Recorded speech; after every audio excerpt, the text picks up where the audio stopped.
नवम श्रेणीर भौतिक विज्ञान द्वितीय अध्याय तुम चतुर्पार्श्वे थिया पदार्थर विशुद्ध की एक्टिविटी 2.1 करबा। एठारे अछि आमे फर्स्ट आम श्रेणीर पिला मानकु चारोटी ग्रुप रे डिवाइड कले। गोटे ग्रुप है ए बी सी डी से मानकु 50 मिलीलीटर पानी दिया हला चारटी बिकर रे।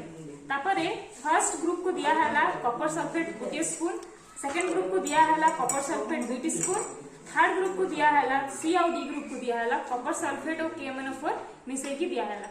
एथिरु आमे जानि परिबा ग्रुप ए और बी रो जदी आमे कंपेयर करिबा देखिबा ग्रुप ए रे जो कॉपर सल्फेट दिया है टिके फिका रंगर और ग्रुप बी रे जो कॉपर सल्फेट दिया है टिके गाढ़ रंगर। तो यहाँ को कहबा आमे कंसंट्रेटेड सॉल्यूशन यहाँ को कहबा डाइल्यूट सॉल्यूशन। ये दुईटी होची समजातीय मिश्रण जोठी कॉपर सल्फेट पूरा मिश्रित हो जाइछि।